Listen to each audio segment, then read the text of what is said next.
Chers amis, camarades, partisans et partisanes de la paix, nous sommes réunis aujourd'hui, comme lors des 2 dernières années, pour dénoncer la course frénétique à l'armement, le risque croissant de guerre nucléaire et pour exiger le retrait du Canada de l'OTAN.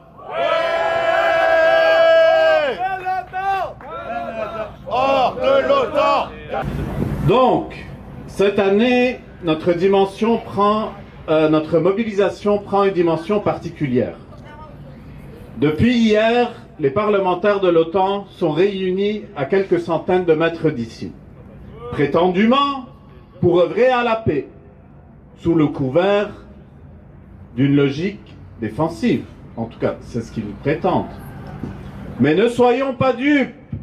Jamais cette alliance créée pour défendre les intérêts économiques de l'Occident n'a eu une vocation défensive. Au contraire, elle fomente guerre, coups d'État et déstabilisation à travers le monde.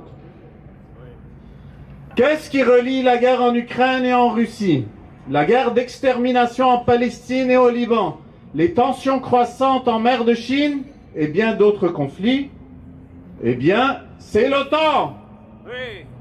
Cette alliance offensive en roue libre cherche à freiner le déclin inexorable de l'Occident et des monopoles qui exploitent les peuples.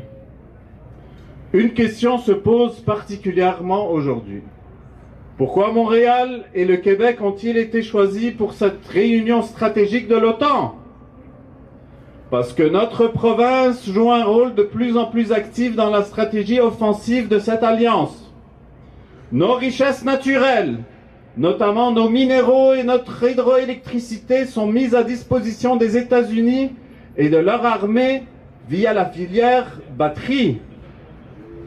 Nos usines, quant à elles, fonctionnent à plein régime pour exporter des armes vers l'Ukraine et Israël, contribuant directement à l'assassinat de dizaines de milliers de civils. Pourtant, le Québec a besoin de ses ressources plus que jamais pour soutenir les citoyens face à la crise économique. Nous n'avons jamais eu autant de sans-abri dans nos rues et l'inflation écrase les travailleuses et travailleurs. De l'argent pour le logement, pas pour l'armement. De l'argent pour le logement, pas pour l'armement. De l'argent pour nos salaires, pas pour leur sale guerre. De l'argent pour nos salaires, pas pour leur sale guerre. Heureusement, nous sommes de plus en plus nombreux à établir un lien direct entre la détérioration de nos conditions de vie et les milliards de dollars engloutis dans la machine de guerre qu'est l'OTAN. Hier, des centaines d'étudiants et d'étudiantes ont manifesté sous le slogan « Bloquons l'OTAN », alors que notre système d'éducation souffre d'un sous-financement chronique. Aujourd'hui, nous comptons sur le soutien d'organisations syndicales, notamment la section montréalaise du syndicat des postes actuellement en grève. Avant de céder la parole à son représentant, Jean-Philippe Fortin, je tiens à remercier toutes les organisations qui ont répondu à notre appel. Je salue aussi chaleureusement les membres du Mouvement québécois pour la paix qui se sont investis sans relâche ces dernières semaines pour faire entendre la voix de la paix et mobiliser pour cette manifestation. Avant l'impérialisme, Canada, hors de l'OTAN!